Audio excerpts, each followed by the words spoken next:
liar, sopanlah sedikit. Hentikan semua itu.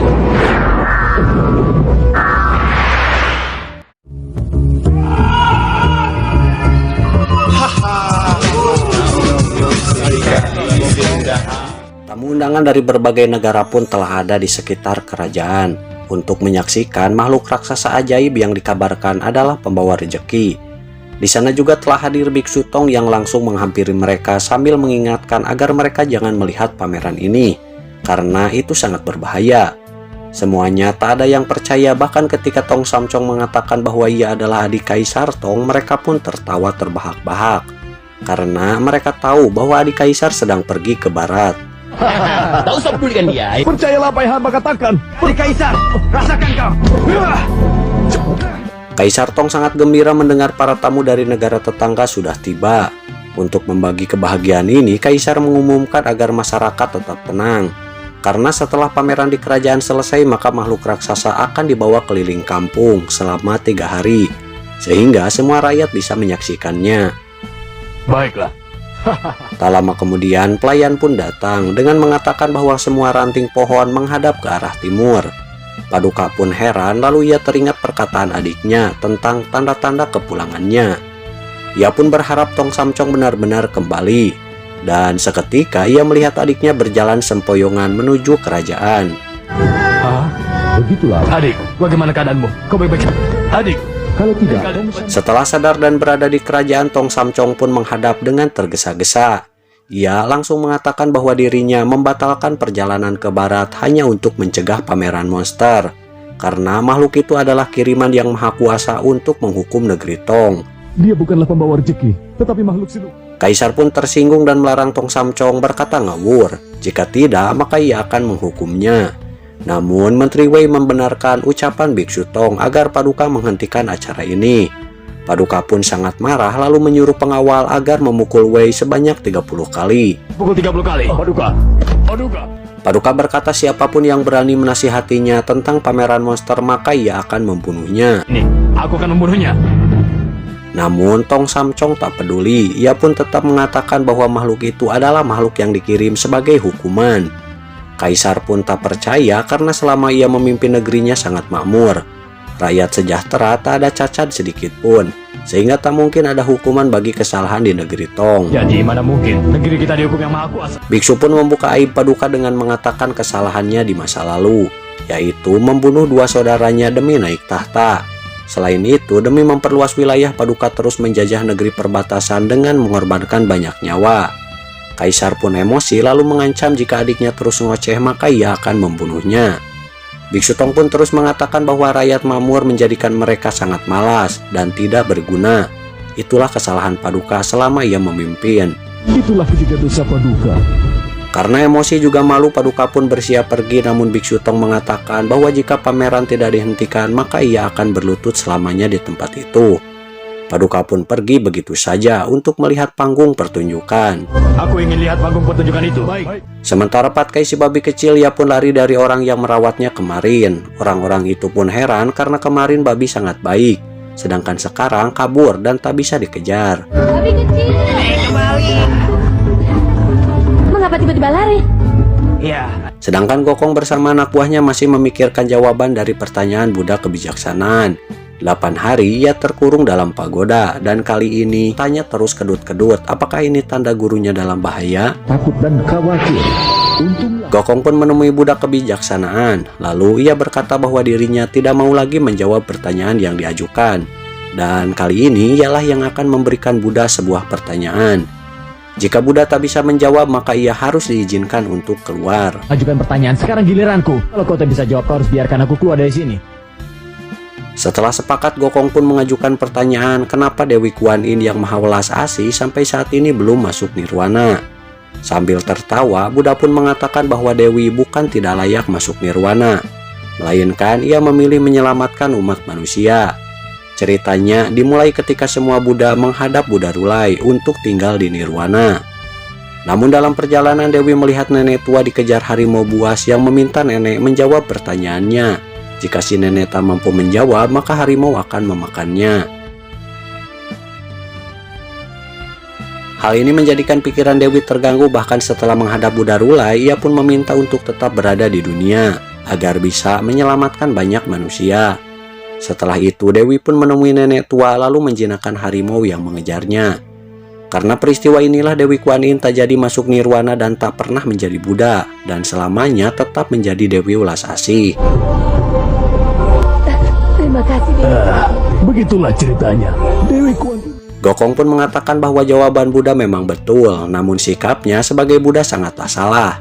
Karena Dewi Kuan Yin saja rela untuk masuk nirwana hanya untuk menolong satu orang saja. Sedangkan Buddha bijaksanaan mengurung Gokong yang jelas-jelas akan menyelamatkan banyak nyawa. Tetapi kau malah mengurungku di pagoda ini. Gokong pun memarahi Buddha yang mulai menangis dan lingkaran kebijaksanaannya pun mulai hilang. Karena sangat malu, Buddha kebijaksanaan membukakan jalan keluar bagi Gokong. Gokong pun langsung menuju pintu lalu ia menanyakan siapakah Buddha kebijaksanaan sebenarnya. Sang Buddha pun mulai menampakkan diri sebenarnya bahwa dulunya ia adalah harimau yang mengejar nenek tua. Rupanya kau adalah harimau itu. Baiklah. Gokong pun terbang dengan cepat menuju Chang'an. Begitu juga Pat Kai dan Wuching yang menempuh jalannya masing-masing untuk menolong gurunya. Di kerajaan sendiri, terlihat semua orang akan segera menyaksikan monster kera raksasa. Kau selalu menggangguku. Mulai. Aku belum pernah melihat gorila sebesar itu. Ayo kita lihat.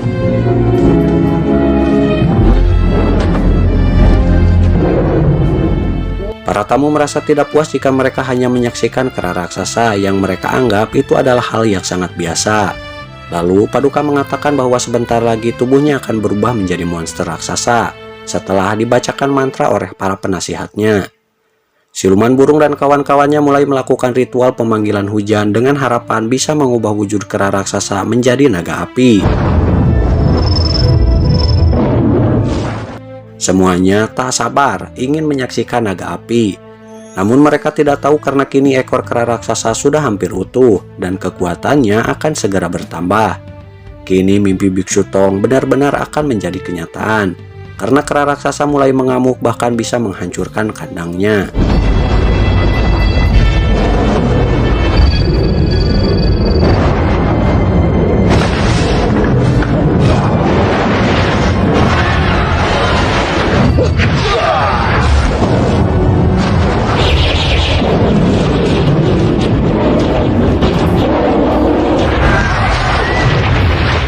Semua orang berhamburan masuk ke istana karena kera raksasa mengamuk. Paduka pun mengungkapkan penyesalan pada Biksu Tong yang telah menasihatinya.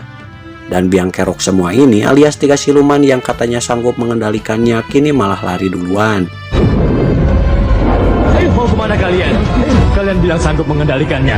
Ayo, pergi. Kalian tak boleh pergi. Kerajaan pun hancur diobrak-abrik kera raksasa sampai akhirnya Paduka beserta pejabat lainnya pun terpojok.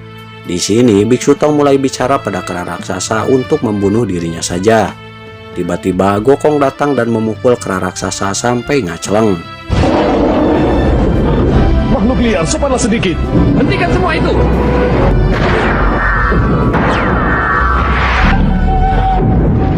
Setelah memastikan gurunya baik-baik saja, Gokong pun kembali menghadapi kera raksasa. Pertarungan pun terjadi cukup sengit, lalu Gokong mengubah dirinya menjadi sangat besar. Kemudian kembali melawan si kera raksasa. Kita sama-sama berasal dari sisa batu. Ketika gurunya menyaksikan Gokong bertarung, Pat Kai si babi kecil pun datang. Namun Biksu Tong tak menyadari panggilan Pat Kai dalam wujud babi. Mereka terus menyaksikan pertarungan yang cukup menegangkan ini. Sebetulnya Pat Kai ingin mengatakan kelemahan kera raksasa yaitu pada bagian ekornya. Namun semuanya tak bisa mengerti bahasa babi. Akhirnya Pat Kai pun bertindak untuk menggigit ekor si kera raksasa.